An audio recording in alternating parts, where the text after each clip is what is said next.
ఇక కొద్ది రోజుల్లోనే నా దేవుని కార్యాన్ని కళ్ళారా చూడకపోతే అప్పుడు అడుగు.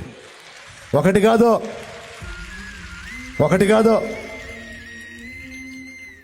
కోకొల్లలుగా చూస్తావు నా దేవుని కార్యాలు.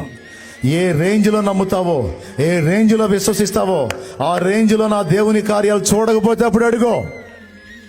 చచ్చిపోదామని ఆలోచన చేస్తున్న వాళ్ళు మీలో కొంతమంది ఉన్నారు, విరక్తి చెంది, అప్పుల బాధలు తట్టుకోలేక, కుటుంబంలో పరిస్థితులు తట్టుకోలేక, కొంతమంది పిల్లలు లేరని గొడ్రాండి బతుకలేక, అత్తమామలో భర్త ఈ దరిద్రదాన్ని చేసుకున్నాను, పిల్లలు లేరు ఈ గొడ్డుబోద్దానికి, దీన్ని వదిలి ఇంకొక దాన్ని చేసుకోవాలి అనే మాటలు వింటా ఇంకా నేను ఎందుకు బతకాలని ఆలోచించే వాళ్ళు ఉన్నారు. కొన్ని భౌతికమైన సమస్యలను బట్టి ఆత్మీయ జీవితంలో పడతా లెగుస్తూ కొంతమంది కృంగిపోయి ఉన్నారు.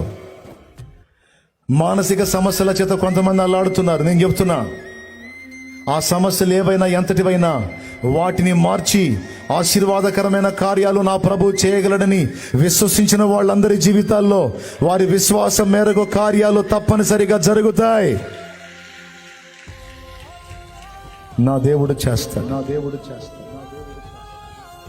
ఎంతమంది నమ్ముతున్నారు? చేతులు ఎత్తండి. నువ్వు చావాల్సిన అవసరం లేదు. నువ్వు చావాల్సిన అవసరం లేదండి. నీ కోసం పిచ్చిగా ప్రేమించి చచ్చిపోయిన వాడు ఉన్నాడండి, చచ్చి బతికినవాడు ఉన్నాడండి నీ కోసం. నువ్వెందుకు చావాలి పిచ్చిదానా? నువ్వెందుకు చావాలి పిచ్చోడా? నా దేవుడు లేడా? నా దేవుడు నీ పరిస్థితులు మార్చలేడా? కొంతమంది ఏడుస్తున్నారు.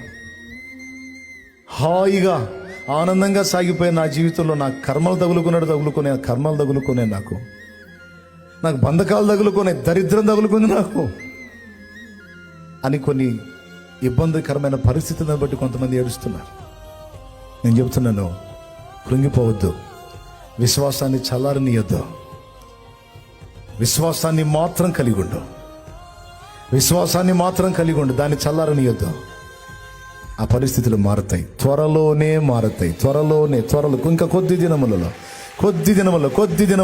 దినముల్లో నువ్వు నా దేవుని కార్యాలు బలంగా చూడబోతున్నావు. ఇదే నమ్మాడు ఏబు. మొత్తం డబుల్ వచ్చింది, మొత్తం డబుల్ పొందాడు.